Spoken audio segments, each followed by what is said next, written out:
Hoy viajaremos a una de las civilizaciones más antiguas de la humanidad, Sumeria, donde los reyes no solo gobernaban, sino que eran vistos como elegidos de los dioses, responsables de mantener el orden cósmico y terrenal.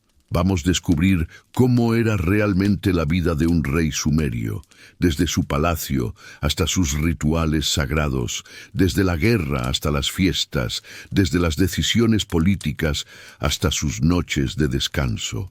Te contaré cómo vivían, qué comían, cómo se vestían, qué pensaban y cómo el pueblo los miraba como figuras casi divinas. Será un viaje inmersivo a un mundo fascinante que marcó los primeros pasos de la historia escrita.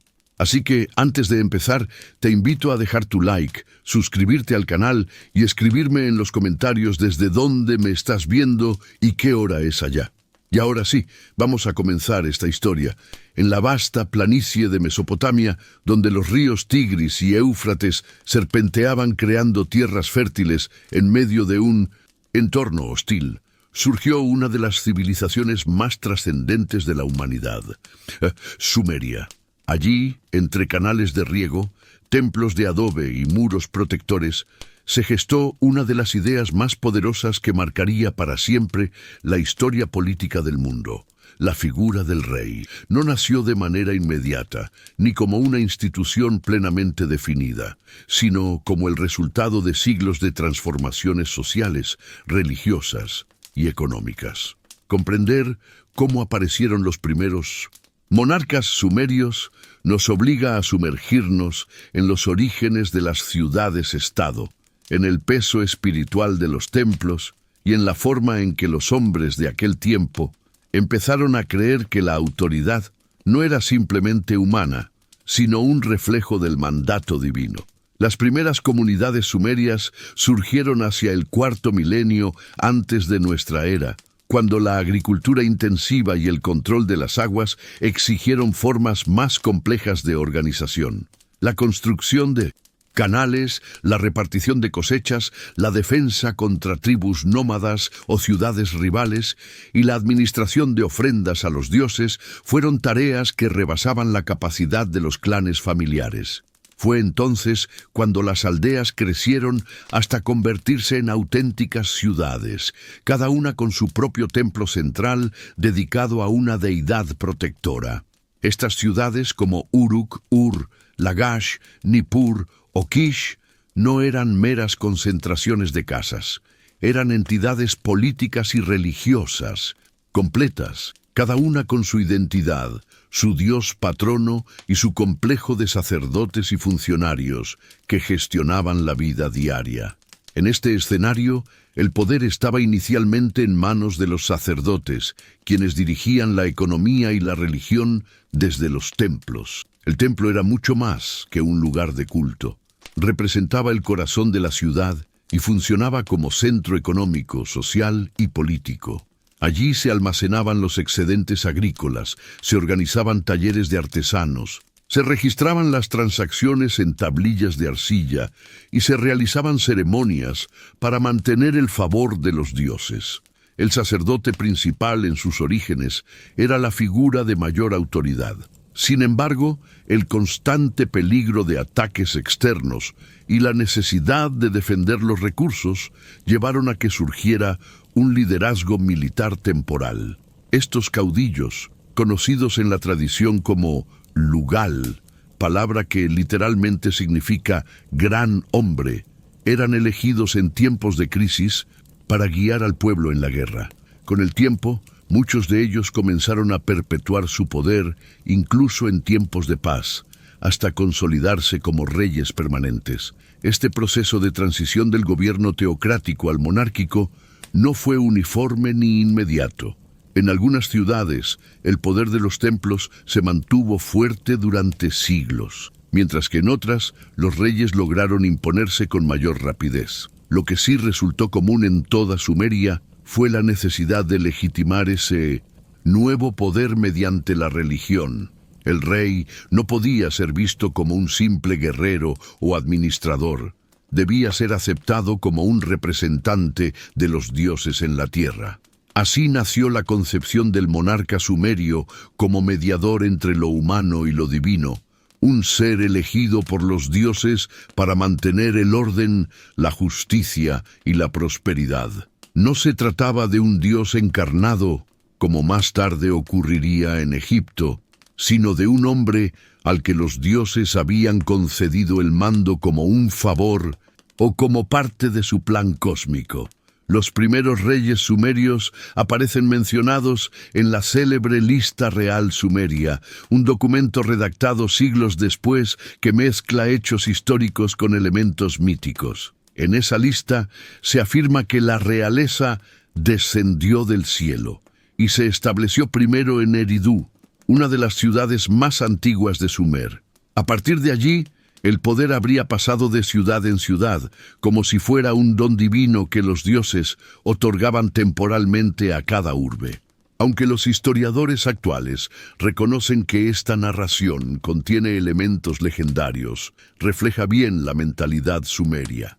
El poder real no era producto del azar ni de la simple fuerza humana, sino un atributo concedido por las divinidades y, por tanto, revestido de un carácter sagrado e innegable. Ser rey de Kish, por ejemplo, no significaba únicamente gobernar esa ciudad en particular. Con el tiempo, este título adquirió un peso simbólico mayor. Kish, por su posición estratégica, se convirtió en un referente político, y el monarca que lograba dominarla podía proclamarse con autoridad como rey de Kish, expresión que equivalía a reconocerse como el líder supremo de toda Sumeria. Del mismo modo, en épocas posteriores, ser rey de Ur representaba un prestigio enorme, especialmente cuando esa ciudad floreció durante su tercera dinastía.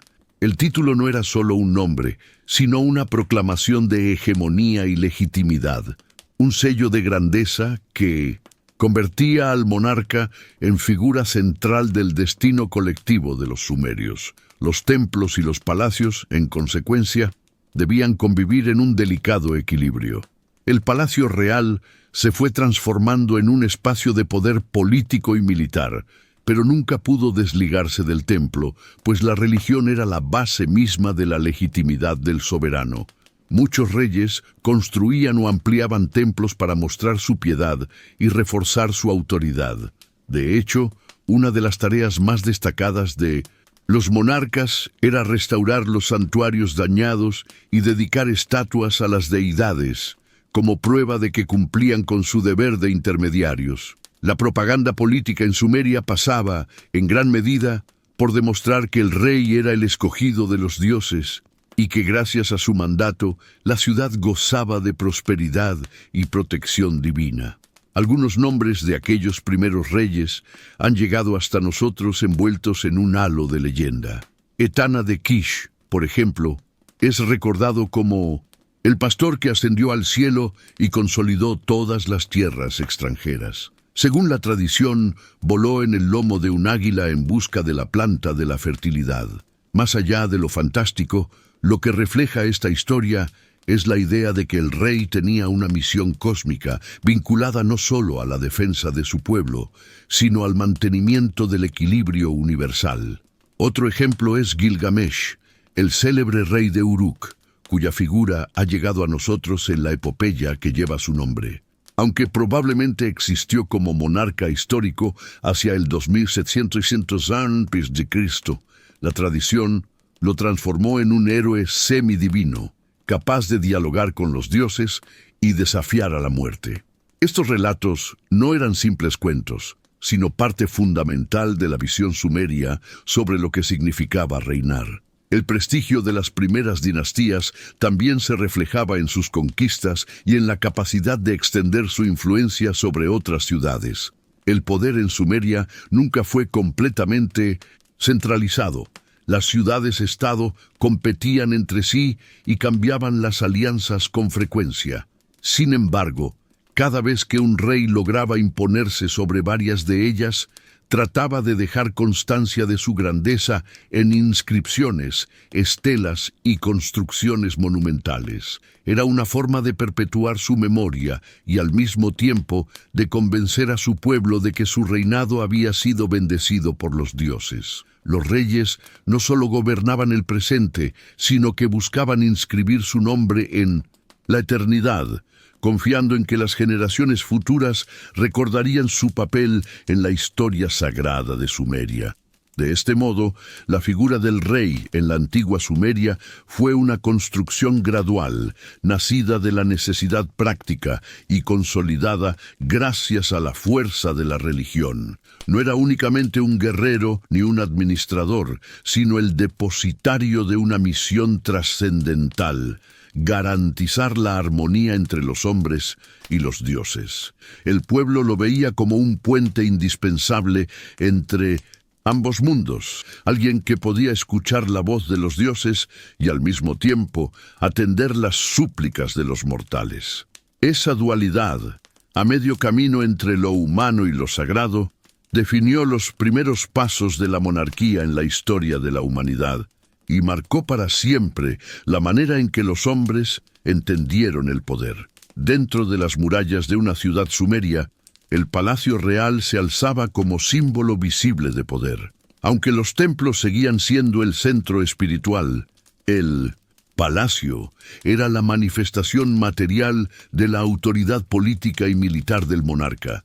Sus muros de ladrillo de adobe, muchas veces reforzados con estructuras monumentales, no solo protegían al soberano, sino que también proyectaban la imagen de estabilidad y grandeza que debía transmitir la institución real. No eran edificios diseñados únicamente para la comodidad, sino auténticos microcosmos donde la vida cotidiana, la administración, el lujo y la representación del poder se entrelazaban constantemente. Al entrar en un palacio sumerio, lo primero que llamaba la atención era la amplitud de los patios internos. Estos espacios abiertos cumplían diversas funciones. En ellos se celebraban ceremonias, se recibía a visitantes importantes y se desarrollaba la vida cotidiana de quienes habitaban en torno al soberano. Los pasillos estrechos conectaban salas destinadas a audiencias, almacenes, habitaciones privadas, cocinas, talleres y dependencias de los sirvientes. La arquitectura estaba pensada para impresionar y para organizar jerárquicamente a quienes accedían al rey. Nadie llegaba directamente a la presencia del monarca. El recorrido dentro del palacio era un viaje que simbolizaba la importancia de cada persona en la escala social. La organización interna del palacio reflejaba el orden del reino. Los sirvientes desempeñaban un papel fundamental: cocineros, panaderos, cerveceros, lavanderos, portadores de agua, jardineros y encargados de los establos formaban un ejército silencioso que sostenía el lujo y la comodidad del soberano. Sus tareas eran precisas y estrictamente supervisadas, pues todo lo que rodeaba al rey debía funcionar con perfección.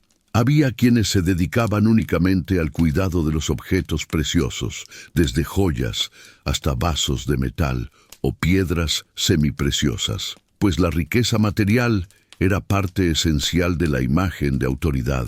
También existían músicos y bailarines al servicio de la corte, cuyo deber era amenizar banquetes y celebraciones religiosas. Los guardias constituían otra pieza clave del engranaje palaciego. Armados con lanzas, escudos y arcos, protegían las entradas y custodiaban los pasillos que conducían a las cámaras privadas. No solo eran soldados, sino también símbolos vivientes de la fuerza real. Sus uniformes y armas recordaban a todo visitante que el rey estaba rodeado de poder y que cualquier ofensa contra él sería castigada sin piedad. La disciplina de estos guardianes era rígida, pues debían representar la autoridad del soberano, incluso en su silencio y en sus gestos. Más allá de los sirvientes y los guardias, existía la élite administrativa del palacio: escribas, contadores inspectores y consejeros. Eran los encargados de traducir en cifras y en tablillas de arcilla la enorme maquinaria del Estado. Allí se registraban tributos, se contabilizaban las cosechas, se anotaban los nombres de quienes debían trabajar en las obras públicas y se escribían las leyes promulgadas por el rey. La sala de los escribas estaba llena de tablillas húmedas, cálamos y hornos para coser los documentos importantes que debían preservarse.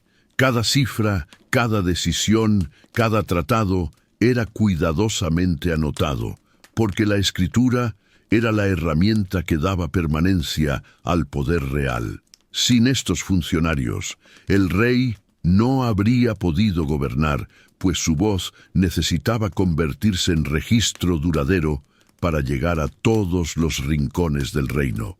En la vida cotidiana del palacio había una separación muy clara entre los espacios públicos y privados. Los patios y salones principales eran los lugares donde el rey recibía emisarios, celebraba audiencias y realizaba actos oficiales.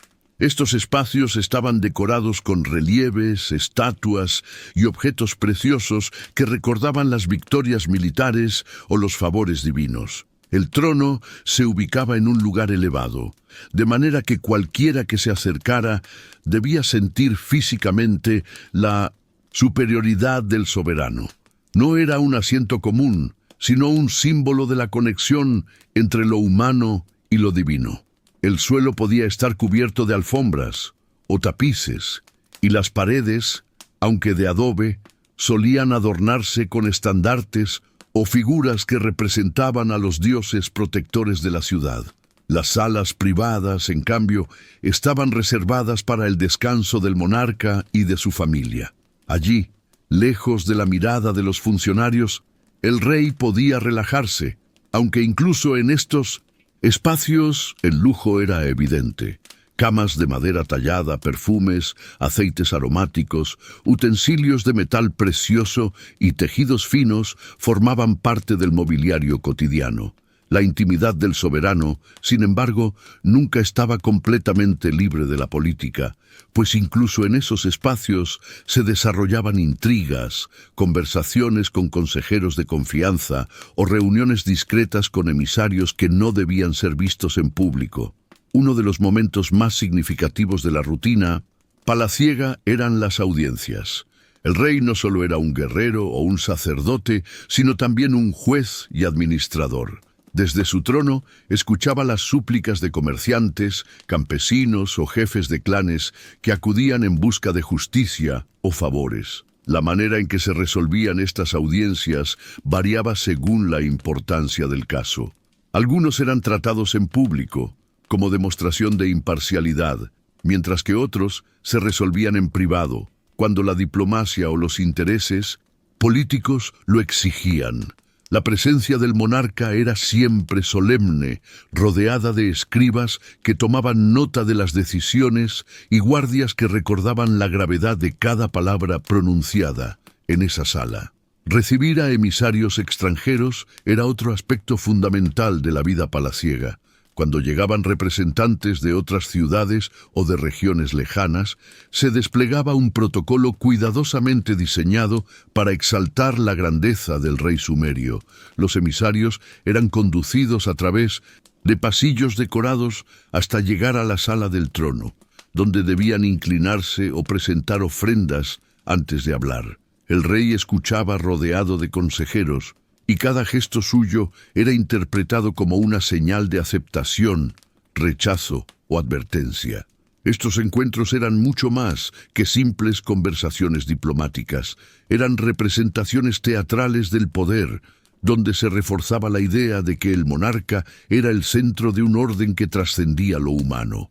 El lujo material rodeaba cada instante de la vida del soberano. Vasijas de oro y plata, copas de lapislázuli, collares de piedras preciosas y objetos de marfil importados de tierras lejanas eran parte de su cotidianidad. Estos bienes no eran solo para disfrute personal, sino también una forma de exhibir el alcance de su poder. Un banquete real, por ejemplo, no era únicamente un acto de celebración, sino una demostración del acceso privilegiado a productos exóticos que solo un rey podía reunir.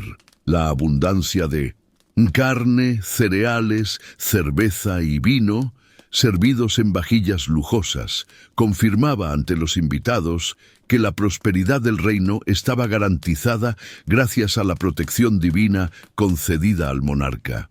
La música y la poesía también tenían su lugar en el palacio. Los reyes solían rodearse de músicos que tocaban liras, tambores y flautas, así como de cantores que recitaban himnos dedicados tanto a los dioses como al propio soberano. Estas expresiones artísticas reforzaban la idea de que el rey vivía en un entorno distinto al del pueblo común, un espacio donde la belleza, el orden y la abundancia eran constantes. Incluso los relatos épicos sobre antiguos monarcas, como Gilgamesh, podían recitarse en los banquetes palaciegos, recordando a los presentes que la grandeza actual se conectaba con la gloria de los antepasados. El palacio, en definitiva, era mucho más que una residencia. Era un escenario cuidadosamente diseñado para reflejar la grandeza del monarca y para sostener el entramado político y religioso que lo legitimaba. Cada ladrillo, cada objeto precioso, cada gesto en una audiencia formaba parte de una coreografía del poder que recordaba a todos, amigos y enemigos, súbditos y extranjeros, que el rey era la encarnación del orden en la tierra. Dentro de sus muros, la vida cotidiana no era rutinaria ni banal. Era una representación constante de la autoridad y de la misión divina que el soberano había recibido. Allí, entre patios, escribas, guardias y tesoros, se tejía día tras día la imagen del rey sumerio, una figura que debía inspirar respeto, obediencia y admiración en todos los que lo contemplaban. El cuerpo del rey sumerio no era visto como un simple organismo físico, sino como el receptáculo visible de la voluntad divina. Cada aspecto de su vida, desde la manera en que se alimentaba hasta la ropa que vestía, estaba impregnado de un profundo simbolismo. En torno a su figura se concentraban rituales, gestos de autoridad y prácticas de refinamiento que no solo lo distinguían del resto de los hombres, sino que también recordaban a todos que su posición no era ordinaria. Alimentar, vestir y embellecer al soberano era un acto político y religioso, pues se creía que su bienestar físico garantizaba la estabilidad de toda la ciudad. Su cuerpo, en cierto modo, era patrimonio colectivo, reflejo de la prosperidad del reino y de la bendición de los dioses.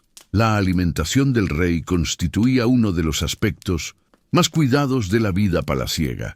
En las cocinas del palacio trabajaban decenas de sirvientes, cocineros y cerveceros que se encargaban de proveerle comidas abundantes y variadas. Los cereales eran la base de la dieta, como lo eran para todo el pueblo, pero en la mesa real se presentaban en formas refinadas, panes de distintas texturas, tortas endulzadas con miel y cerveza clara o fuerte elaborada con las mejores cosechas de cebada. El rey disfrutaba de carnes que no estaban al alcance de todos: cordero, cabra, aves criadas en corrales y, en ocasiones especiales, carne de res. El pescado, abundante en los ríos, se preparaba con especias y se servía fresco en los banquetes. Acompañaban estos platos legumbres, higos, dátiles, cebollas y ajo, todo presentado de manera que resaltara la abundancia y la diversidad de los productos del reino. Los banquetes reales eran momentos en los que la comida adquiría un carácter ceremonial. No eran simples ocasiones de disfrute, sino representaciones públicas del poder y de la prosperidad. Se servían grandes cantidades de cerveza, bebida esencial en Sumer, considerada un regalo de los dioses. La manera en que el rey comía y bebía frente a sus invitados transmitía mensajes políticos. Mostraba que los dioses habían bendecido sus cosechas y que el soberano compartía esa abundancia con sus aliados. El banquete era también una forma de reforzar alianzas, pues los invitados recibían porciones generosas y podían admirar la riqueza de los platos, las vajillas de oro y plata y los objetos exóticos que adornaban la mesa. El cuerpo del rey debía estar cuidado no solo por la alimentación, sino también mediante aceites, perfumes y ungüentos que lo mantenían sano y perfumado. Los aceites se utilizaban para hidratar la piel, protegerla del calor y otorgarle un aroma agradable. Los perfumes, preparados con resinas y hierbas, tenían un doble valor, práctico y simbólico. Por un lado, servían para el aseo y la comodidad. Por otro, evocaban la pureza y el carácter casi sagrado del soberano. Su olor debía distinguirlo de los demás, envolviéndolo en un aura especial que reforzaba su condición de elegido de los dioses. Los sirvientes encargados de estos cuidados formaban parte de un grupo cercano al monarca, pues tenían acceso directo a su intimidad y a su cuerpo, lo que constituía un privilegio reservado a muy pocos. La vestimenta del rey era otro lenguaje de poder, a diferencia de los campesinos, que usaban sencillas túnicas de lana o lino. El soberano disponía de tejidos finos, teñidos con colores costosos y adornados con bordados. La lana, obtenida de los rebaños, se transformaba en prendas suaves, que eran luego decoradas con flecos, motivos geométricos o figuras simbólicas. En ocasiones solemnes, el rey vestía ropajes largos y elaborados, a menudo con capas que resaltaban su estatura y lo hacían destacar en medio de la multitud. Los tintes usados para su ropa eran caros y difíciles de conseguir, como el púrpura o el azul intenso, lo que reforzaba la idea de exclusividad. La diferencia entre la ropa cotidiana y la ceremonial era muy marcada. En la vida diaria dentro del palacio, el rey podía usar túnicas cómodas, aunque siempre finamente confeccionadas, que le permitían moverse sin dificultad. Sin embargo, en festivales, audiencias solemnes o ceremonias religiosas, debía presentarse con toda la magnificencia de su investidura. En esas ocasiones portaba prendas bordadas con hilos metálicos, mantos largos y capas adornadas con piedras preciosas. Estos atuendos no eran solo vestimenta, sino símbolos que representaban su rol como mediador entre el mundo humano y el divino. Cada pliegue, cada adorno, cada color elegido tenía un significado. Los símbolos materiales de su autoridad completaban esta imagen de grandeza. La corona, por ejemplo, no era una pieza fija en toda Sumeria, sino que variaba según la ciudad y la época.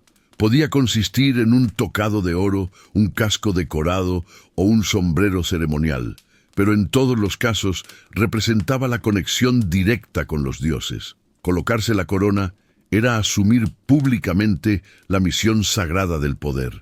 El cetro era otro símbolo fundamental, un bastón largo, muchas veces decorado con metales preciosos, que representaba la capacidad de guiar al pueblo, de impartir justicia y de dominar a los enemigos. No era un simple objeto decorativo, sino un instrumento cargado de significado, cuyo uso se reservaba a las ocasiones solemnes. El trono, quizá más que ningún otro elemento, expresaba la grandeza del rey. No era un asiento cualquiera, sino un objeto elevado, colocado en el punto central de la sala de audiencias. Desde allí, el monarca dominaba con la mirada a quienes se acercaban a suplicar justicia o a ofrecer tributos. El trono estaba decorado con maderas talladas, incrustaciones de metales y, en algunos casos, motivos de leones o toros, animales que simbolizaban fuerza y protección divina.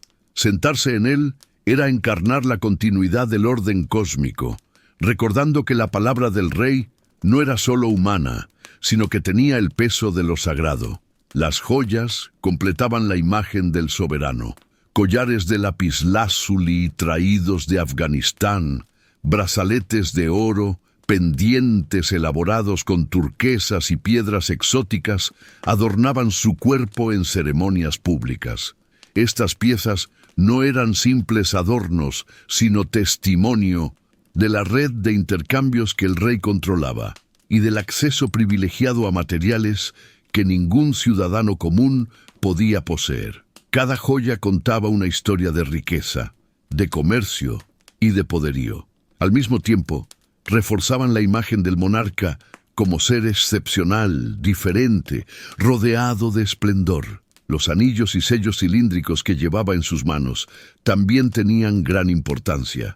Estos sellos, tallados con escenas mitológicas o símbolos personales, servían para autenticar documentos y transacciones.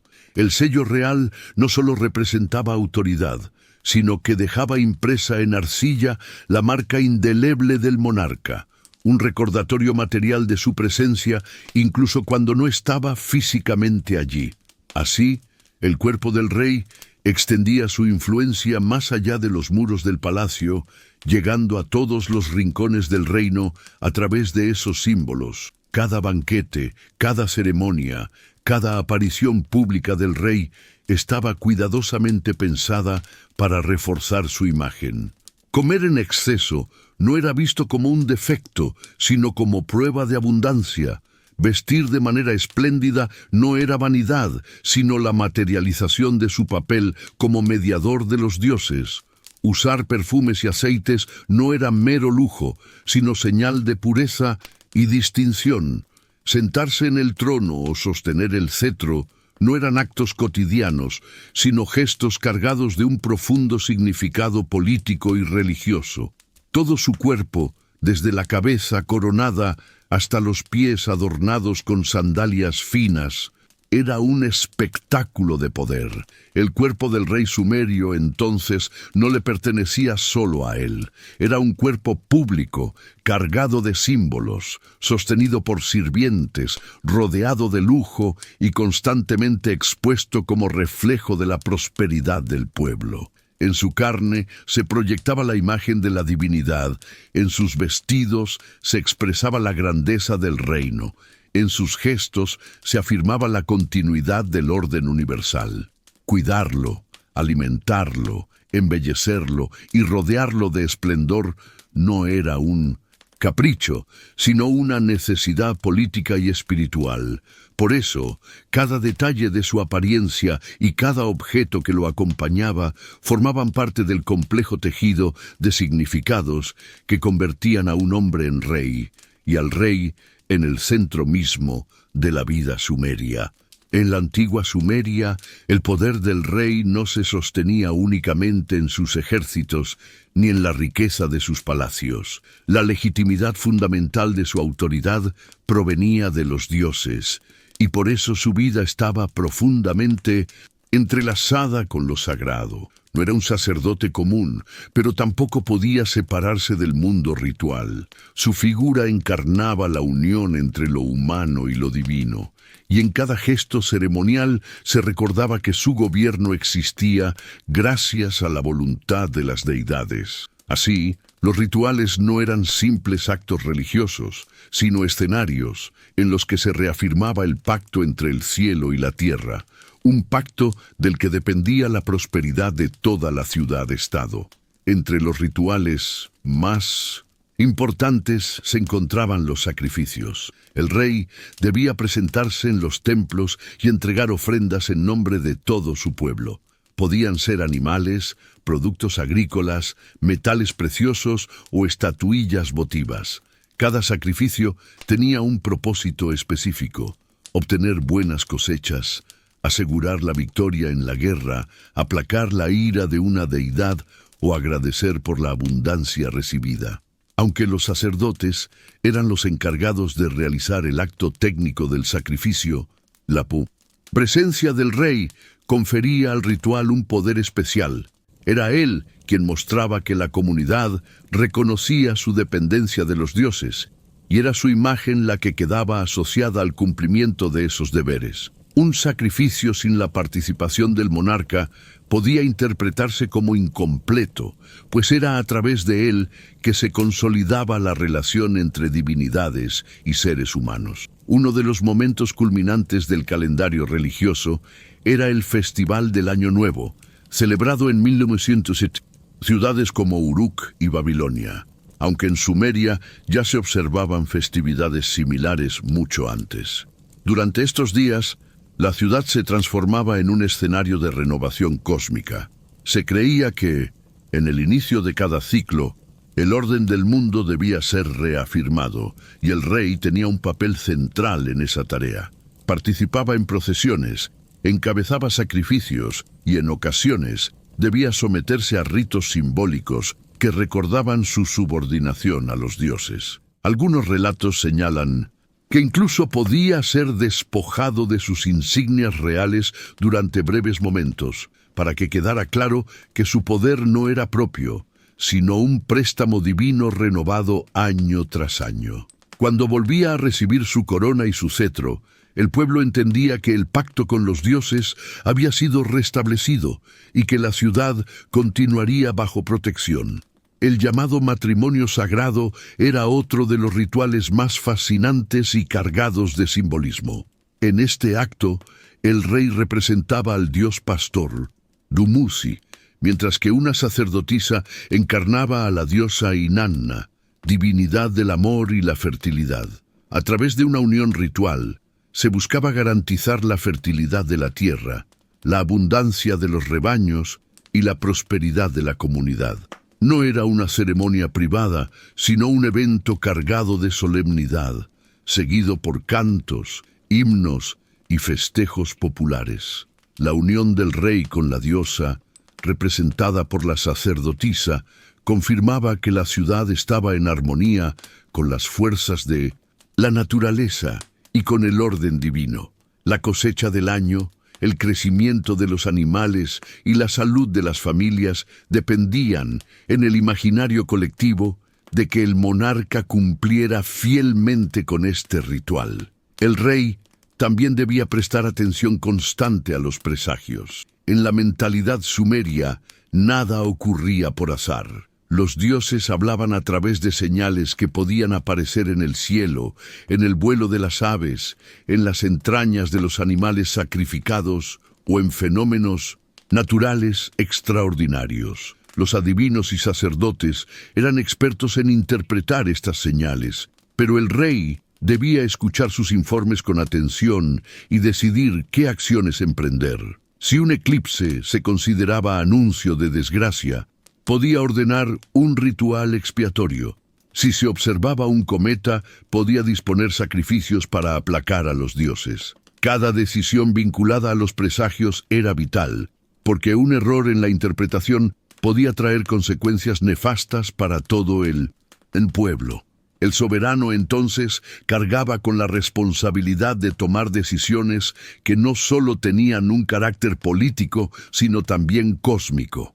El papel del rey como guardián de la fertilidad era esencial. En una tierra donde la agricultura dependía del control de los ríos, la abundancia o la escasez de las cosechas se vinculaba directamente con el favor divino. El monarca debía asegurar que los canales de riego se mantuvieran, que las ofrendas a las deidades agrícolas no se descuidaran y que las fiestas dedicadas a los dioses de la vegetación se cumplieran en el calendario. El bienestar del pueblo no se reducía a cuestiones materiales, sino que era percibido como reflejo del equilibrio espiritual que él mantenía. Si había hambruna, se pensaba que el rey había fallado en sus deberes rituales. Si la ciudad prosperaba, se interpretaba como prueba de que el soberano estaba en plena comunión con los dioses. En este marco, las ceremonias públicas servían también para reforzar la imagen del rey como figura indispensable. Cuando encabezaba una procesión, vestido con ropajes solemnes y portando símbolos de poder, el pueblo lo contemplaba con reverencia. No se veía solo a un hombre, sino al intermediario que aseguraba que las lluvias llegarían a tiempo, que los campos darían fruto y que los dioses permanecerían benevolentes. Estas manifestaciones de religiosidad tenían un impacto psicológico enorme. Recordaban a todos que la vida cotidiana estaba sujeta a fuerzas más grandes y que únicamente a través del rey se podía mantener la armonía con ellas. El calendario estaba marcado por numerosos festivales y en cada uno de ellos el rey debía tener un papel activo. Ya fuera en la celebración de la siembra, en la inauguración de un templo restaurado o en las ceremonias de victoria tras una guerra, su presencia era ineludible. Incluso en las oraciones oficiales, era común que se mencionara su nombre junto con el de la ciudad y su dios patrono, como si los tres formaran una tríada inseparable. De esa manera, se reforzaba la idea de que la ciudad prosperaba no solo por su población o por su riqueza material, sino porque el monarca cumplía su rol de custodio espiritual. No debe olvidarse que muchos de estos rituales tenían también un fuerte componente político. Cuando el rey participaba en el matrimonio sagrado, no solo se celebraba la fertilidad de la tierra, sino también la unión simbólica entre el poder religioso y el civil.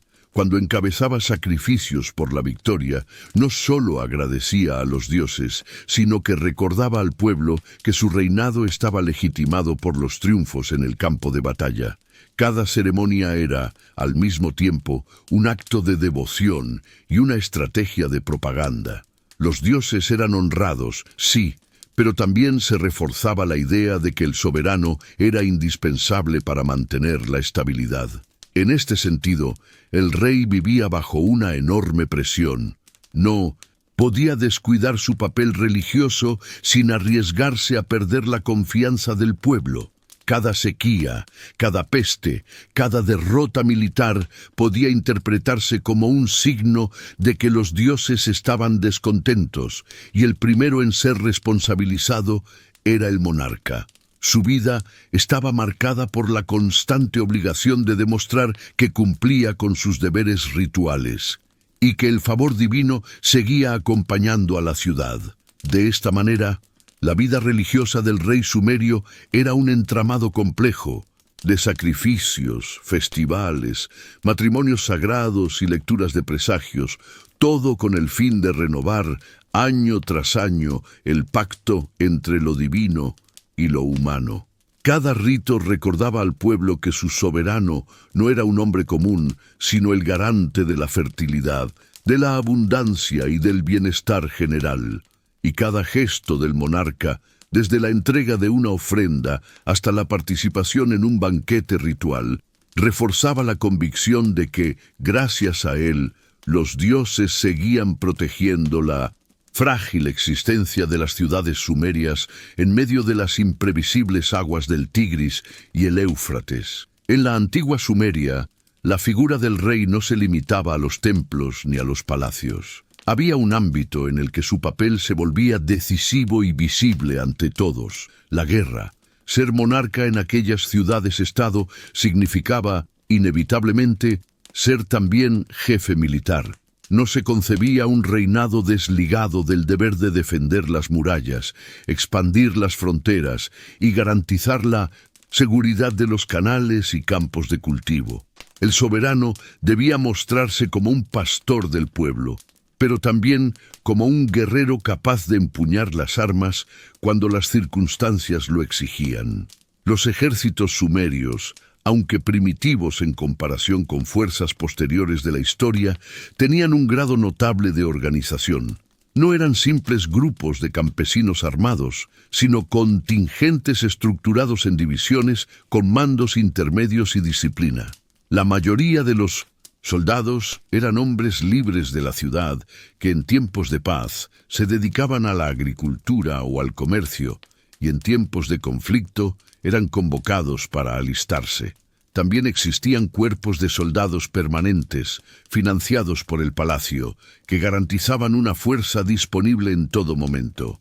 La defensa de los canales de riego, auténticas arterias vitales para la supervivencia, hacía necesario un ejército que no dependiera únicamente de convocatorias improvisadas.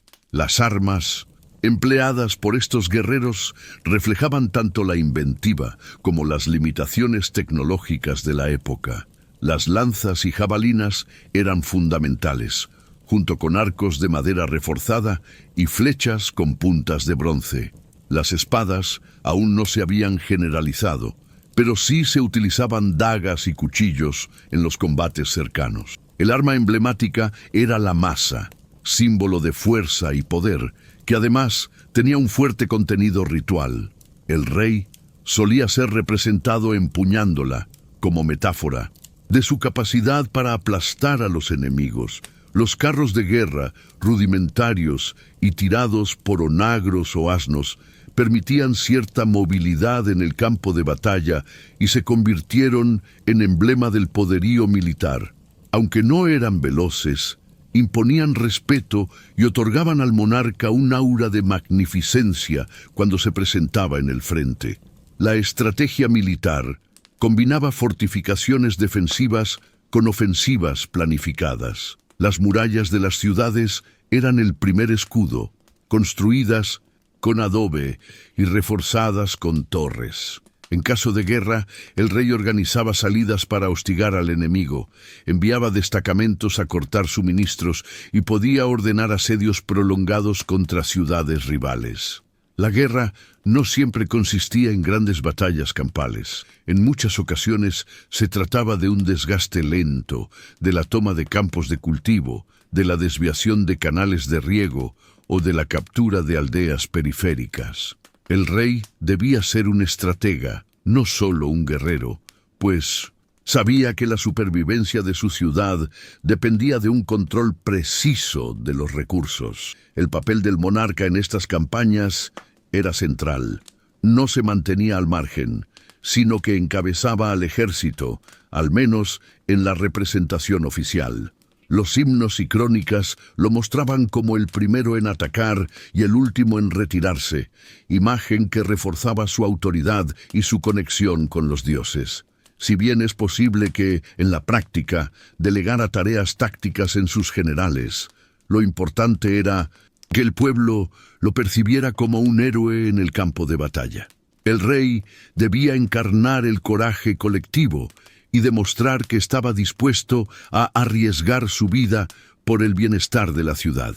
En un mundo en el que el prestigio lo era todo, la valentía militar era un atributo indispensable. Las victorias eran celebradas con enorme esplendor. Una campaña exitosa no solo aseguraba nuevos territorios o botines, sino que también elevaba el prestigio del soberano. Se organizaban procesiones triunfales, se ofrecían sacrificios a los dioses y se erigían monumentos que recordaban la gesta. Una tablilla inscrita podía enumerar las ciudades derrotadas, la cantidad de prisioneros capturados o los tributos impuestos. Las estelas, talladas en piedra, se convertían en testigos silenciosos de esas hazañas. En ellas se representaba al rey golpeando a los enemigos, pisoteando a los vencidos o recibiendo armas de manos divinas. Estas imágenes no eran solo propaganda, eran la confirmación de que el monarca había cumplido con su deber y había renovado su derecho a gobernar. Pero así como la gloria engrandecía al rey, la derrota podía destruirlo. Perder una batalla no era únicamente un revés militar, sino un golpe al corazón mismo de su legitimidad. El pueblo podía interpretar la derrota como señal de que los dioses habían retirado su favor. La humillación se hacía pública y la autoridad del soberano se veía cuestionada. En algunos casos, un fracaso en campaña podía provocar rebeliones internas, intentos de usurpación, o incluso el colapso de una dinastía. La presión era enorme. Cada batalla era, en cierta forma, una prueba divina en la que se decidía el destino de la ciudad y la permanencia del rey en el trono. La guerra estaba profundamente ligada al prestigio real. No se trataba únicamente de defender el territorio, sino de expandir el nombre de la ciudad-estado y del monarca más allá de sus fronteras. Conquistar nuevas tierras. Significaba asegurar recursos agrícolas, controlar rutas comerciales y obtener mano de obra esclava. Cada victoria se convertía en un símbolo de grandeza, y cada derrota era un recordatorio de la fragilidad del poder humano frente al designio divino. El prestigio del rey crecía con cada campaña triunfante, y ese prestigio era tan importante como el territorio mismo. No se puede olvidar que la guerra también era un lenguaje simbólico.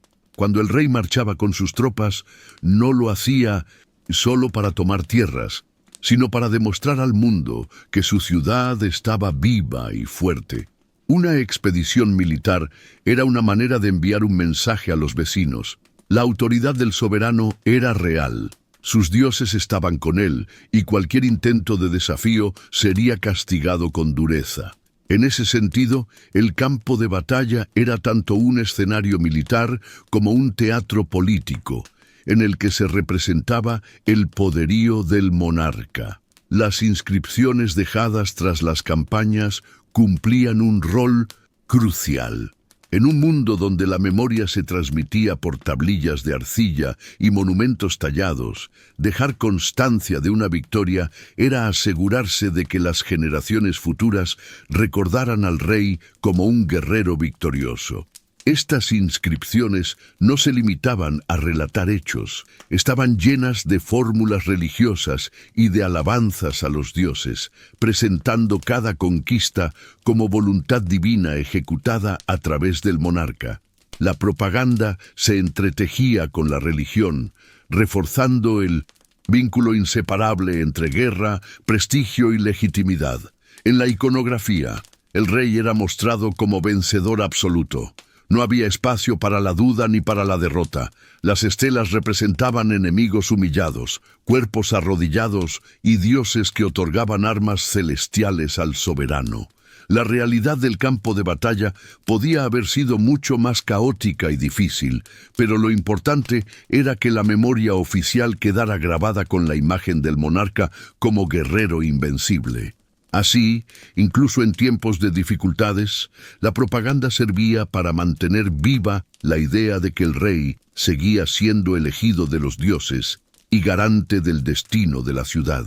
En suma, el rey sumerio era tanto sacerdote como guerrero, tanto guardián de la fertilidad como conductor de ejércitos. Su figura reunía responsabilidades múltiples, pero la guerra era uno de los escenarios en los que su autoridad se ponía más claramente a prueba. La organización militar, las armas y las estrategias eran herramientas necesarias, pero lo decisivo era la capacidad del monarca de convertir cada victoria en un símbolo de poder y cada derrota en una lección de resistencia. En las tablillas, en las estelas y en la memoria colectiva, quedaba registrado no solo el resultado de las campañas, sino también la imagen de un soberano que, en nombre de los dioses, defendía a su pueblo con el coraje de un guerrero y la grandeza de un líder destinado a la eternidad. En la antigua Sumeria, el poder de un rey no podía medirse únicamente por las murallas que defendía o los ejércitos que comandaba. En un mundo compuesto por múltiples ciudades-estado, cada una con sus propios dioses, templos y ambiciones, la política exterior se convertía en un tablero complejo donde el monarca debía actuar con astucia, cautela y al mismo tiempo audacia. La guerra era una opción recurrente, pero no la única. Entre la rivalidad constante y la necesidad de cooperación, surgió un entramado diplomático en el que los reyes sumerios demostraron ser estrategas no solo en el campo de batalla, sino también en las salas de negociación. Las ciudades-estado como Ur, Uruk, Lagash, Umma, Kish o Nippur competían entre sí por tierras fértiles, rutas comerciales y prestigio religioso. Ninguna podía sostenerse de manera aislada, pues dependían de intercambios de productos, de alianzas temporales y de pactos que garantizaban la paz. El rey debía actuar como arquitecto de esas relaciones, manteniendo el equilibrio entre mostrar fuerza y ofrecer cooperación. Cada tratado firmado, cada matrimonio concertado y cada intercambio de bienes era parte de una delicada danza política que podía asegurar décadas de prosperidad o, en el peor de los casos, desembocar en un conflicto devastador. Uno de los instrumentos más poderosos en esta diplomacia era el matrimonio. Los reyes solían casar a sus hijas con gobernantes de otras ciudades o incluso de regiones extranjeras para sellar alianzas. Una princesa enviada a otra corte no era solo una esposa, sino un símbolo vivo del compromiso entre dos reinos. La unión aseguraba que, al menos mientras durara la alianza, las ciudades aliadas compartieran intereses comunes. Estos matrimonios diplomáticos podían traer consigo intercambios de regalos, acceso a rutas comerciales y un reforzamiento del prestigio del soberano que demostraba tener lazos más allá de sus propias fronteras. Por otra parte, casar a un hijo con la descendencia de otro rey significaba proyectar influencia en futuros herederos. Los tratados eran otra herramienta fundamental. Sellados en tablillas de arcilla, incluían cláusulas específicas sobre límites territoriales, compromisos de defensa mutua o intercambios comerciales. Estos acuerdos no se hacían a la ligera. Solían estar acompañados de juramentos solemnes frente a los dioses, lo que convertía a la ruptura de un pacto en un acto no solo político, sino también sacrílego. Un rey que traicionaba un tratado arriesgaba no solo la ira del aliado ofendido, sino también el castigo divino. Por eso, muchos acuerdos eran reforzados mediante sacrificios rituales y ofrendas en templos, con el fin de que los dioses fuesen testigos eternos del compromiso. El comercio era inseparable de esta diplomacia. Las ciudades sumerias necesitaban recursos que no siempre encontraban en sus propias tierras. La madera, el metal y las piedras preciosas debían ser importados desde regiones lejanas, como Anatolia, Irán o el Valle del Indo. Los reyes comprendían que asegurar estas rutas comerciales era tan importante como vencer en el campo de batalla. Una alianza con una ciudad vecina podía garantizar el paso seguro de caravanas, mientras que un conflicto podía interrumpir el flujo de bienes vitales. Así, la diplomacia se transformaba también en una red de intercambios que vinculaba la supervivencia material con las decisiones políticas. El papel del rey en estas dinámicas era múltiple. A veces, actuaba como garante de la paz, buscando acuerdos que estabilizaran la región y evitaran pérdidas humanas y materiales. Un soberano prudente podía presentarse como mediador entre ciudades rivales, aprovechando su prestigio para reforzar su posición sin necesidad de derramar sangre. Sin embargo, no todos los monarcas se inclinaban por esta vía. También existían los gobernantes ambiciosos, que utilizaban la diplomacia únicamente como un medio temporal, una pausa estratégica antes de lanzar una nueva campaña de conquista. En esos casos, los tratados servían para ganar tiempo, reorganizar tropas y atacar en el momento más favorable. La diplomacia no estaba libre de teatralidad. Las embajadas entre ciudades eran recibidas con ceremonias solemnes en los palacios, donde el rey aparecía rodeado de lujos y símbolos de poder. Los emisarios extranjeros eran agasajados con banquetes y regalos, pero también sometidos a un despliegue de grandeza que buscaba intimidarlos. Cada palabra intercambiada, cada gesto y cada obsequio tenían un significado político. Incluso el silencio podía interpretarse como aceptación o rechazo de una propuesta. El monarca debía dominar no solo el arte de la palabra, sino también el de la representación, pues la diplomacia en Sumeria era tanto un diálogo como una puesta en escena. La rivalidad entre Lagash y Umma es un ejemplo clásico de este equilibrio inestable. Durante 1200 siglos, estas ciudades se disputaron territorios agrícolas valiosos en la región de Guedena. Hubo tratados, juramentos y acuerdos, pero también traiciones y enfrentamientos militares.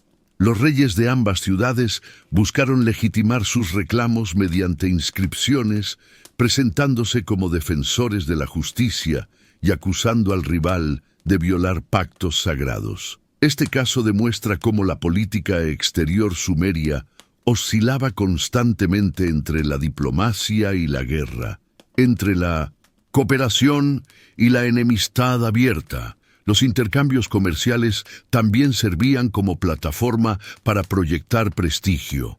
Cuando un rey lograba importar lapislázuli de Afganistán, madera de cedro del Líbano o estaño de Anatolia, no solo estaba asegurando materias primas, sino que mostraba a su pueblo y a sus rivales que tenía conexiones internacionales de gran alcance.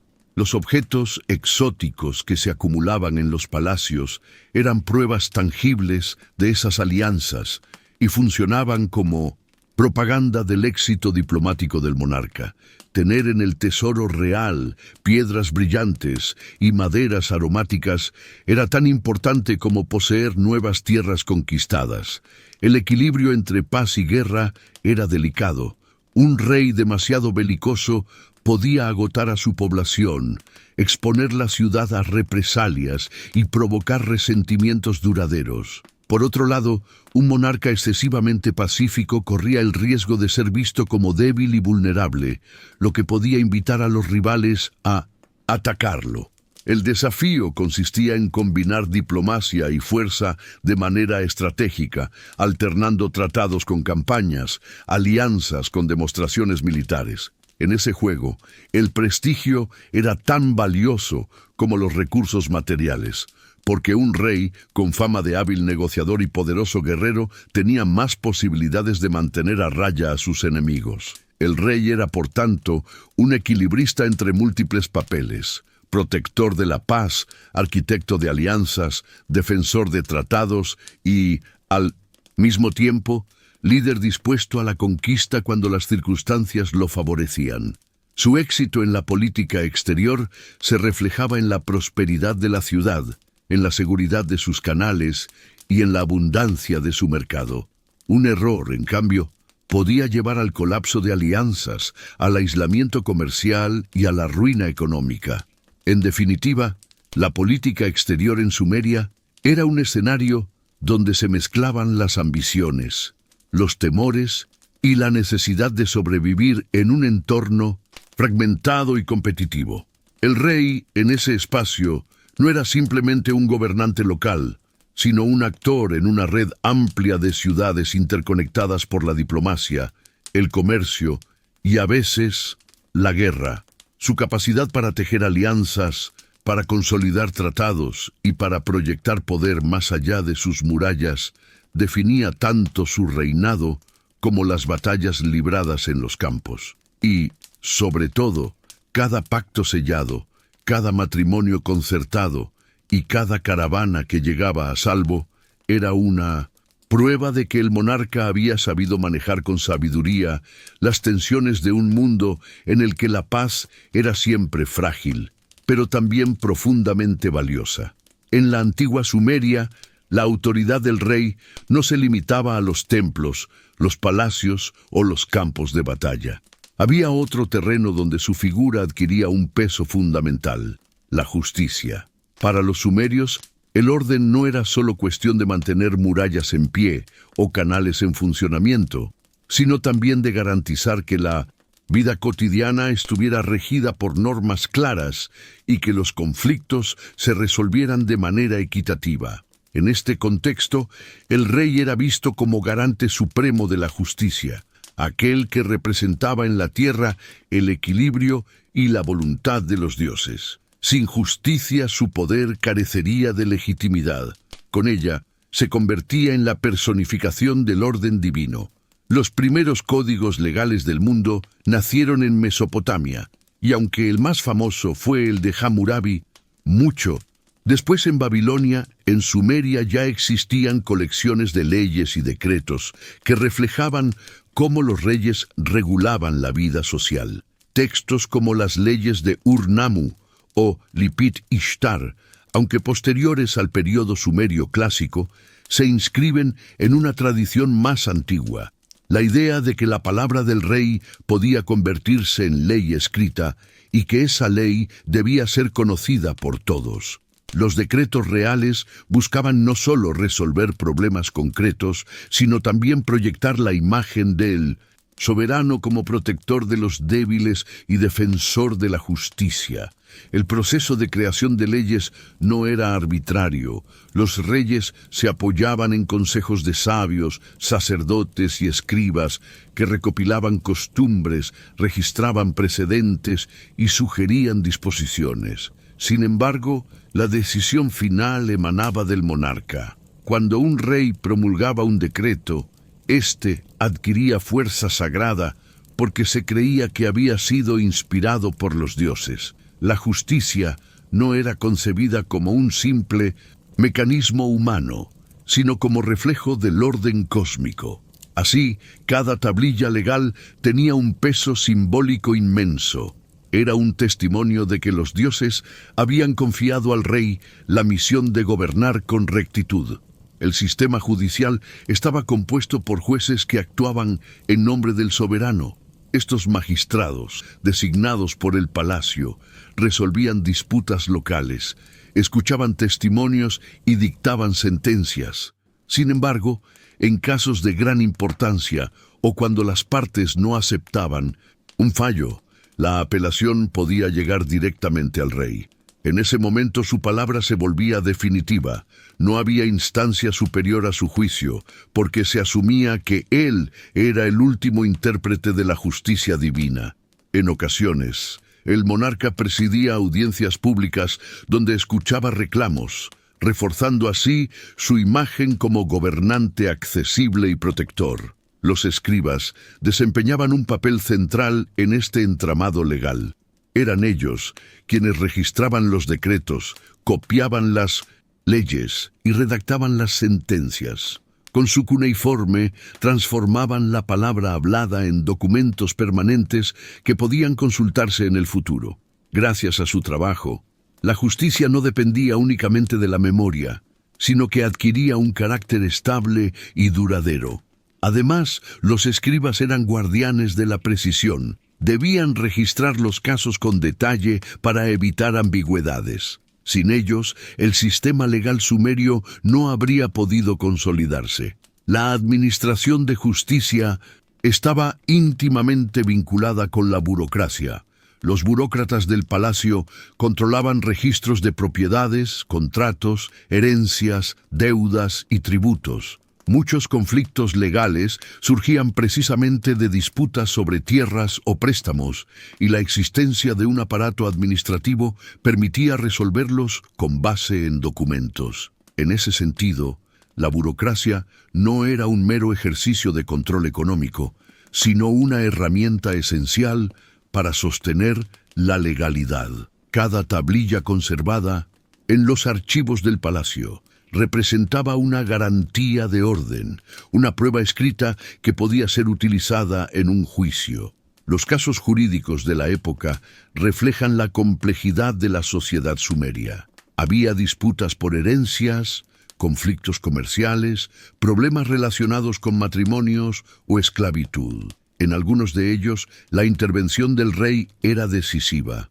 Si un ciudadano acusaba a un funcionario de abuso de poder, podía apelar al soberano en busca de justicia. Si dos ciudades discutían la posesión de un campo, era el monarca quien debía arbitrar. Incluso en asuntos religiosos, cuando surgían desacuerdos sobre templos o sacerdotes, la voz final era la del rey. Su autoridad estaba por encima de cualquier corporación o grupo social. Un ejemplo ilustrativo es el de las proclamaciones de amnistía o cancelación de deudas que algunos reyes sumerios decretaban en momentos de crisis. Estas medidas buscaban aliviar la carga de los campesinos endeudados, que podían perder sus tierras o convertirse en siervos por impagos. Al cancelar deudas masivas, el rey no solo calmaba tensiones sociales, sino que se presentaba como protector de los más débiles frente a los poderosos acreedores. La justicia, en este caso, no se limitaba a un aspecto técnico, sino que era utilizada como instrumento de legitimidad política y moral. La justicia del rey tenía también un carácter ejemplarizante. Cuando dictaba una sentencia, no solo resolvía un caso concreto, sino que enviaba un mensaje a toda la sociedad sobre lo que era aceptable y lo que no.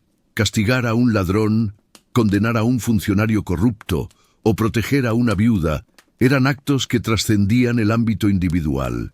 Reforzaban la idea de que el monarca actuaba en nombre de los dioses para mantener la armonía. Así, cada juicio era también una lección moral para la comunidad.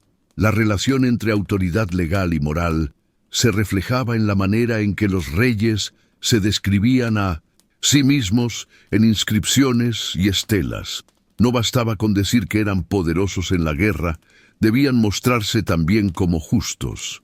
Algunos se autoproclamaban pastores de los pueblos, un título que implicaba cuidado, protección y equidad.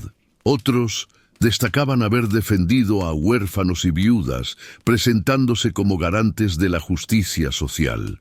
La imagen del rey como juez justo era tan importante como la del rey victorioso, porque sin ella su gobierno habría carecido de la legitimidad necesaria para sostenerse en el tiempo. En este sentido, la justicia no era vista solo como un mecanismo práctico, sino como una manifestación de la moral divina.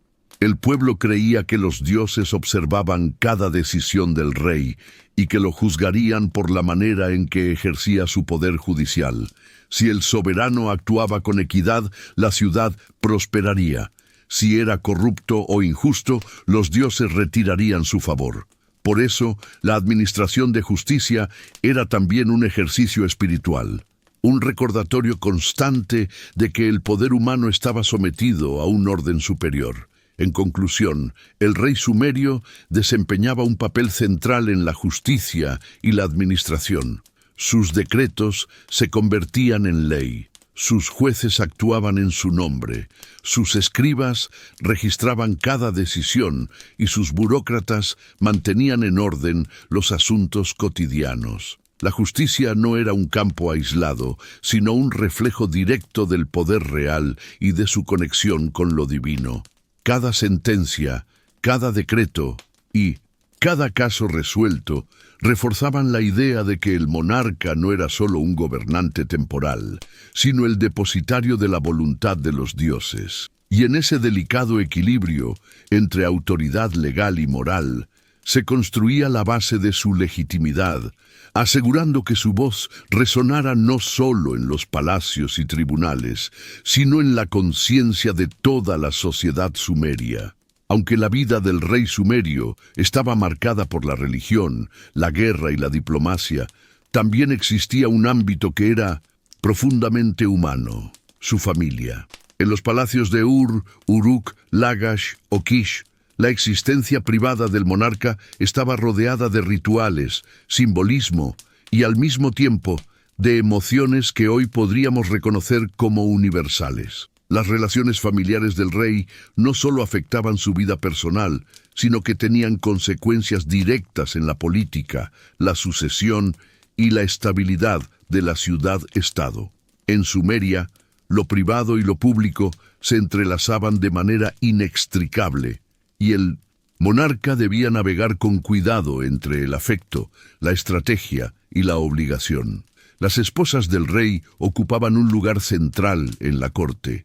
No se trataba únicamente de compañeras afectivas, sino de figuras con un papel político y ceremonial. La reina podía intervenir en asuntos religiosos, supervisar ciertas áreas del palacio y en ocasiones influir en decisiones políticas.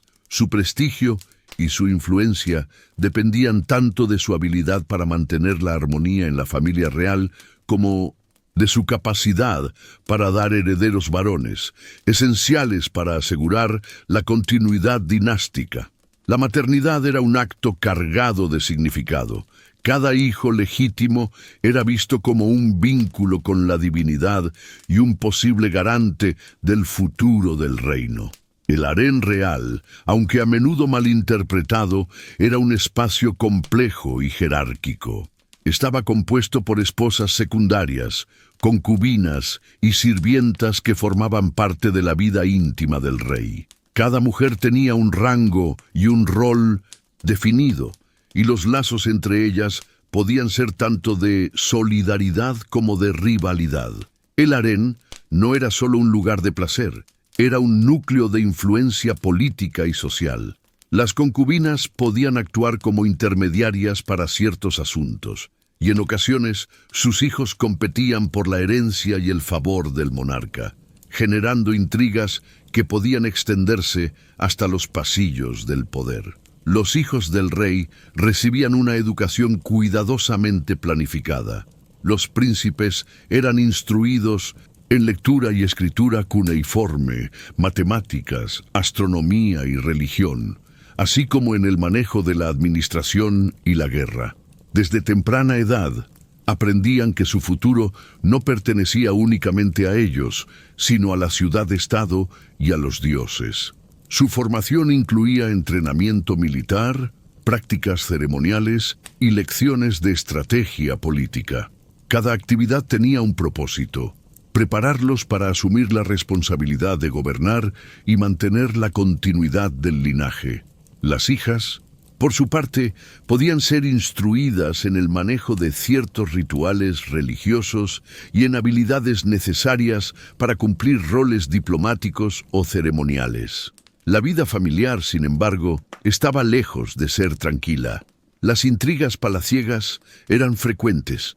La competencia entre hijos legítimos y bastados, entre esposas y concubinas y entre consejeros cercanos al rey podía generar conflictos de gran alcance. En algunos casos, estas disputas se convertían en amenazas para la sucesión, y la incapacidad del monarca para mediar podía desestabilizar toda la ciudad-estado. Un conflicto dentro del palacio no era simplemente un asunto privado. Podía desencadenar rebeliones, conspiraciones y crisis políticas. Por eso, el rey debía actuar con mano firme, pero también con diplomacia y previsión, equilibrando afectos y deberes. La estabilidad del reino dependía en parte de la gestión de estas relaciones privadas. El favoritismo hacia un hijo o hacia una esposa podía provocar celos y resentimientos, mientras que la imparcialidad y la equidad ayudaban a mantener la armonía interna. Las decisiones sobre herencias, asignaciones de tierras y puestos administrativos dentro del palacio eran vigiladas con atención, porque cualquier descontento podía traducirse en divisiones que afectaran la gobernabilidad. Los reyes comprendían que su vida privada, aunque íntima, tenía repercusiones públicas que podían determinar la suerte de su dinastía. Los matrimonios diplomáticos también afectaban la vida familiar del monarca. Una hija enviada a otra ciudad para sellar una alianza no solo fortalecía la política exterior, sino que generaba la necesidad de mantener vínculos a distancia. A veces, los compromisos políticos podían entrar en conflicto con los deseos personales, creando tensiones internas que el rey debía gestionar con prudencia. Incluso los hijos criados lejos del palacio podían convertirse en piezas de poder, destinados a mantener la influencia del linaje en territorios aliados o conquistados. La educación de los herederos estaba diseñada para integrar tanto la sabiduría política como la comprensión de los ritos religiosos. Se esperaba que los príncipes comprendieran la importancia de los sacrificios, de los festivales y de la administración del palacio. También se les enseñaba a manejar conflictos, a negociar con embajadores y a liderar tropas, porque su futuro reinado podía exigir habilidades muy diversas. Cada lección estaba impregnada de la conciencia de que su destino no era únicamente personal, sino colectivo. La continuidad del linaje y la estabilidad de la ciudad dependían de su formación. Los conflictos sucesorios eran, sin duda, uno de los mayores riesgos en la vida palaciega.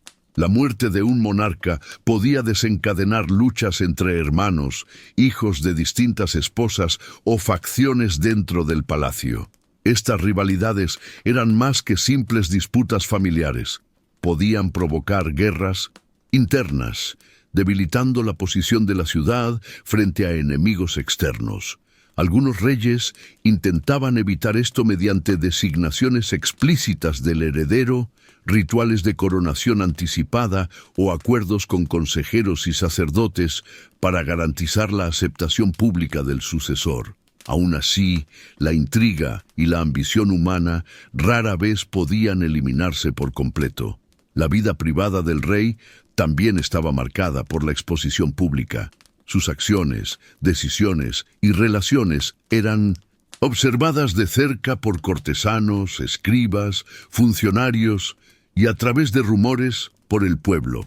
Un escándalo, un favoritismo percibido o un conflicto familiar podían afectar la percepción de su autoridad. La intimidad del monarca, por tanto, se encontraba en constante tensión con la necesidad de mantener una imagen de equilibrio, justicia y dignidad. La vida privada no podía separarse del deber público, porque cualquier debilidad podía traducirse en vulnerabilidad política.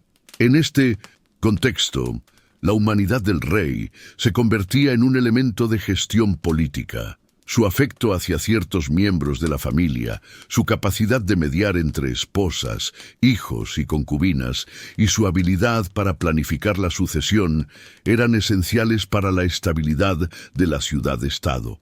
La historia sumeria está llena de ejemplos en los que disputas palaciegas derivaron en crisis mayores, y también de casos en los que la prudencia del monarca logró mantener la armonía interna y la continuidad del gobierno. La vida familiar del rey era, por tanto, un microcosmos de la política misma, un espacio donde lo personal y lo público se entrelazaban de manera inseparable. En definitiva, el lado humano del rey sumerio revela la complejidad de su rol. No solo debía ser un guerrero, sacerdote o diplomático, sino también un esposo, padre y mediador dentro de su propio palacio. Las relaciones con esposas, concubinas e hijos, la educación de los príncipes y las intrigas sucesorias formaban parte de un entramado que podía fortalecer o debilitar su autoridad. La estabilidad del reino dependía en gran medida de su capacidad para equilibrar afecto, deber y estrategia. Así, la vida privada del monarca se transformaba en un asunto de interés público, y cada decisión en el ámbito familiar tenía repercusiones directas sobre la continuidad y legitimidad de la dinastía. En la antigua Sumeria, la vida del rey no se limitaba a la guerra, la diplomacia o la administración de justicia. Una faceta igualmente decisiva de su reinado estaba en el ámbito cultural y artístico. Los monarcas sumerios comprendían que el poder no solo se ejercía con armas o decretos, sino también a través de la creación de obras que reflejaran la grandeza de su gobierno y reforzaran la identidad de su ciudad. La cultura se convertía así en un instrumento de legitimidad y el arte en un vehículo para proyectar su influencia más allá de la temporalidad de su reinado. Uno de los ámbitos más visibles del mecenazgo real era la construcción de templos y santuarios. Cada rey deseaba asociar su nombre con la edificación o restauración de lugares sagrados, donde los dioses recibieran ofrendas y adoración. Los templos no eran únicamente espacios religiosos, sino también centros administrativos y económicos, donde se almacenaban bienes, se registraban tributos y se organizaban festivales. Al financiar estas construcciones, el monarca aseguraba la protección divina sobre su ciudad, demostraba piedad y proyectaba poder, mostrando al pueblo que la prosperidad y la fertilidad dependían de la estrecha relación entre soberano y deidades. La escultura y la iconografía eran otros canales para perpetuar la memoria real.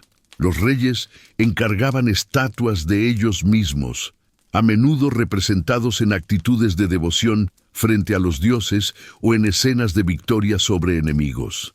Estas obras no solo cumplían un rol decorativo, sino que eran símbolos tangibles de poder y legitimidad. Las esculturas de dioses acompañadas por figuras del monarca reforzaban la idea de que el rey actuaba bajo la voluntad divina. De este modo, el arte se convertía en un lenguaje visual que comunicaba autoridad, devoción y grandeza, accesible incluso a quienes no podían leer tablillas. Las tablillas literarias constituían otra manifestación del patrocinio real. Los reyes financiaban la escritura de himnos, epopeyas y crónicas que narraban hazañas bélicas, rituales religiosos y genealogías dinásticas. Estos textos tenían un doble propósito: glorificar al monarca y preservar la memoria colectiva de la ciudad-estado. Algunos de ellos describían campañas militares, tratados diplomáticos o grandes construcciones, transformando la historia del rey en literatura oficial. Los escribas, trabajando bajo la supervisión del palacio, producían textos que se archivaban cuidadosamente, asegurando que la posteridad conociera y admirara la grandeza de cada soberano. El deseo de eternizar su memoria era un motor constante para los reyes.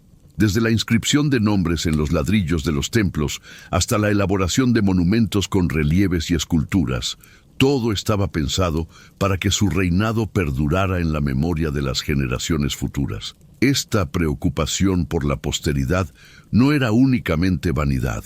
Respondía a una concepción sumeria del tiempo y del poder, en la que la fama y el recuerdo eran prolongaciones del mandato divino. Cada obra artística se convertía en testimonio tangible de que el monarca había cumplido con su deber sagrado de gobernar y proteger a su pueblo.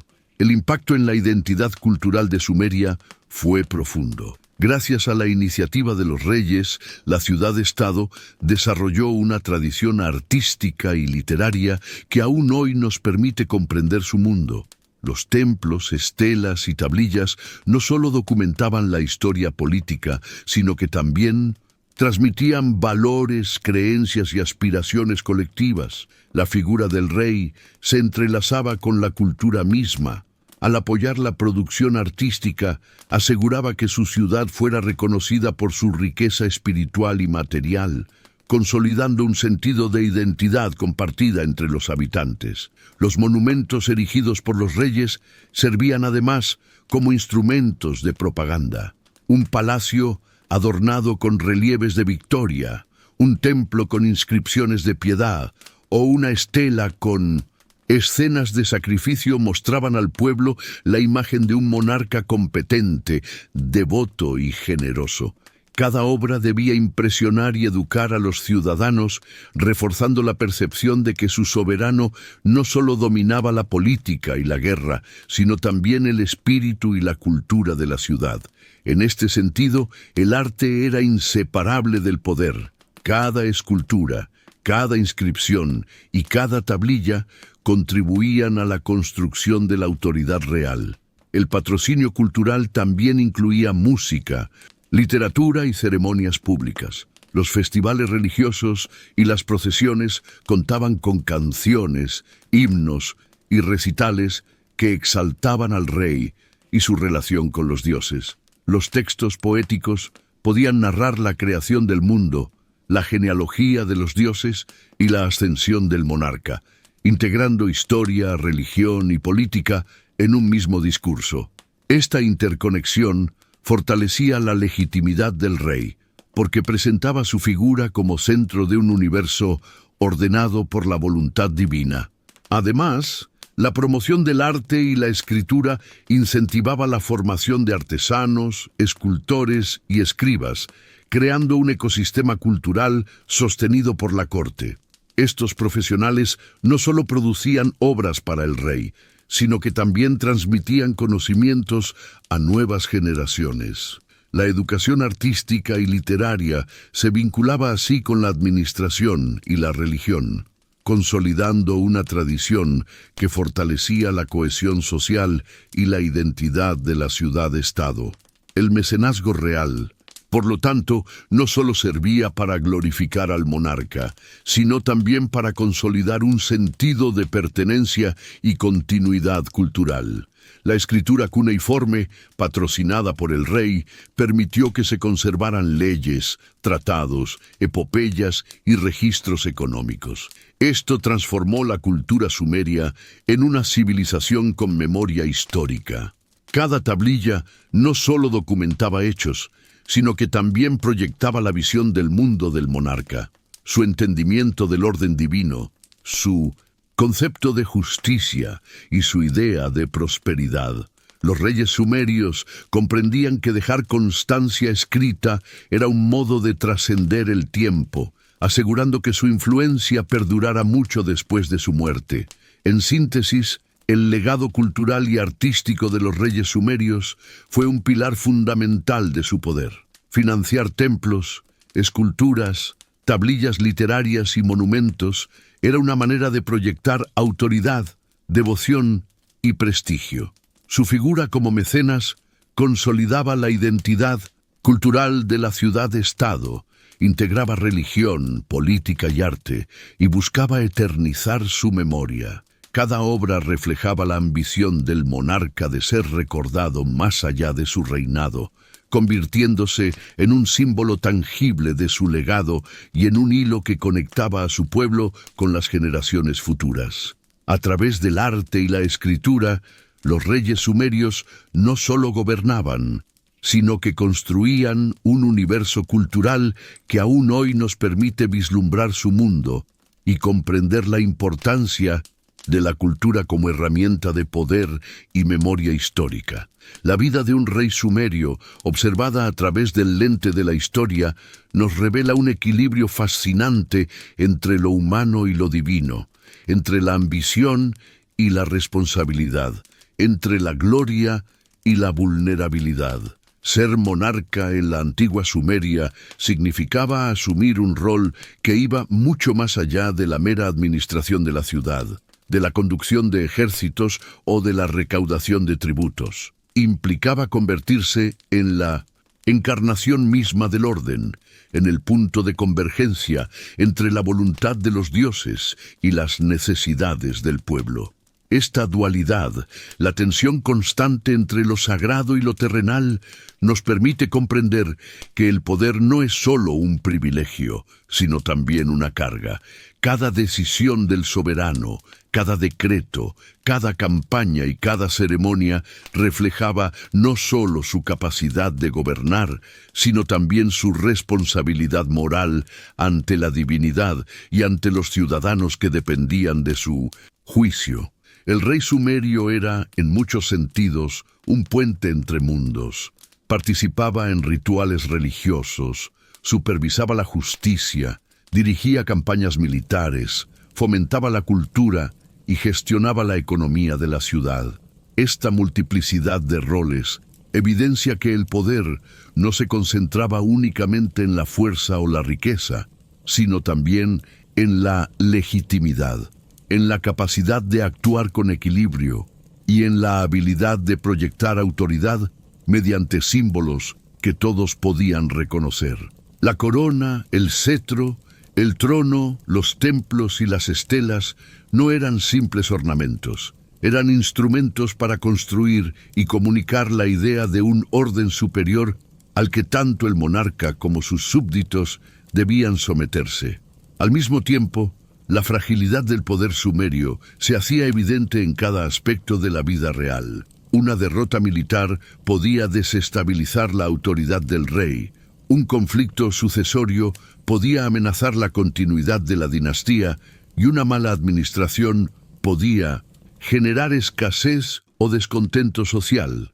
Incluso la relación con los dioses, fundamental para la legitimidad, era incierta.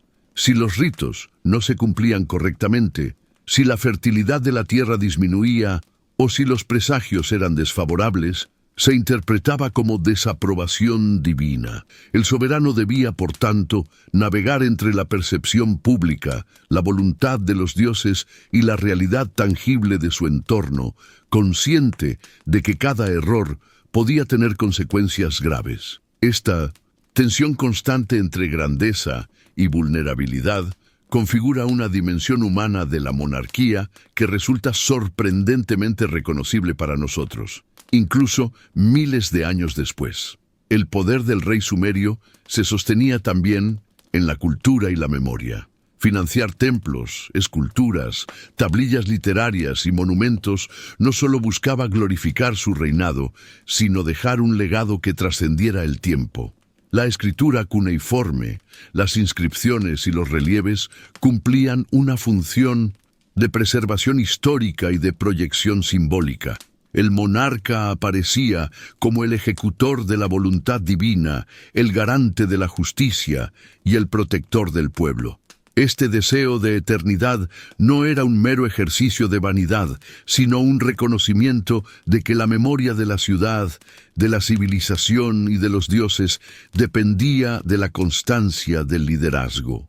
Cada obra artística y literaria era, al mismo tiempo, una herramienta de gobierno y un testimonio de la conexión entre poder y cultura.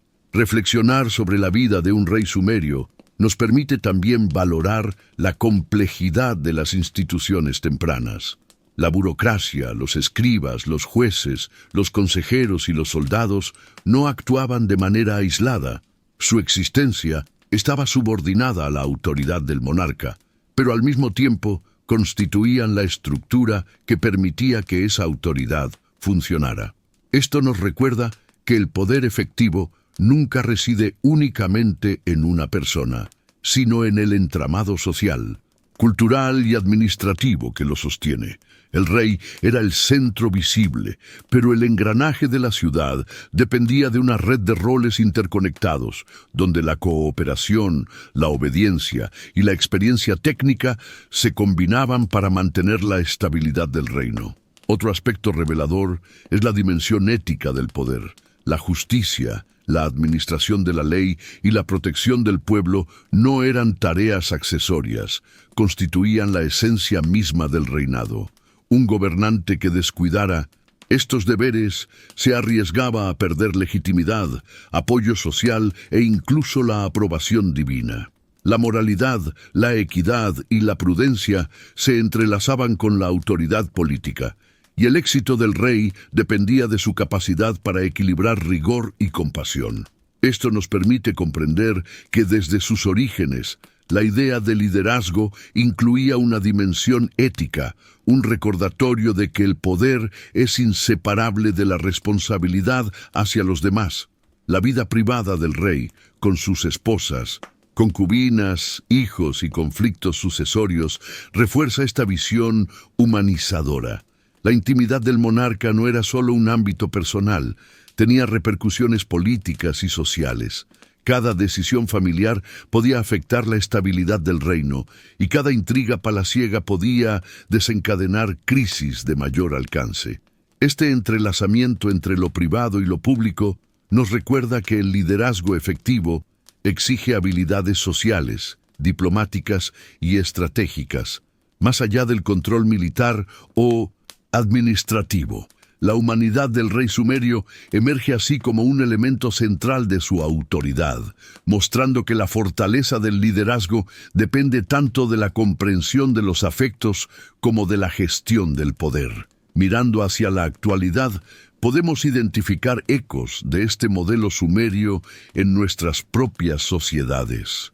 Los símbolos de poder, la autoridad jerárquica y la idea de legitimidad que trasciende lo meramente físico siguen presentes en monarquías modernas, instituciones, políticas y estructuras de gobierno.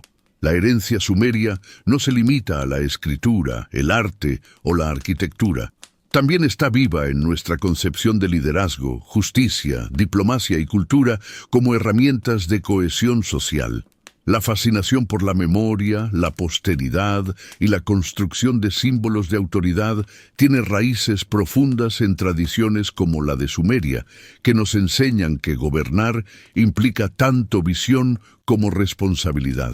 En suma, la vida de un rey sumerio nos enseña lecciones universales. Nos recuerda que el poder es un equilibrio delicado entre grandeza y vulnerabilidad, que la autoridad se sostiene en la ética y en la cooperación, y que la cultura y el arte son instrumentos esenciales para proyectar legitimidad. También nos muestra que la historia humana está marcada por la constante tensión entre lo temporal y lo eterno.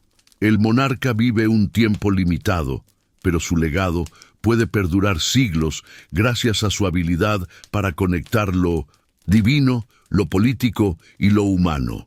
Comprender esta dinámica nos permite apreciar cómo los primeros líderes construyeron sociedades complejas y cómo sus estrategias y valores siguen influyendo en la manera en que concebimos la autoridad y la civilización hoy.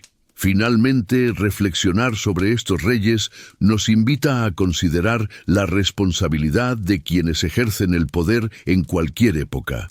La grandeza no se mide solo por conquistas, riqueza o prestigio, sino por la capacidad de equilibrar intereses, cuidar a la comunidad y dejar un legado que trascienda la temporalidad del mandato.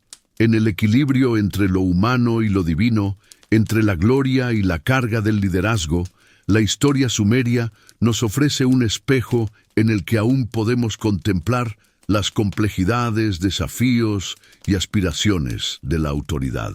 Entender a estos monarcas es, en última instancia, entender la necesidad de liderar con sabiduría, visión y humanidad, y reconocer que cada símbolo de poder, cada ley y cada obra cultural forma parte de una tradición que sigue viva en nuestra percepción del mundo y de la historia.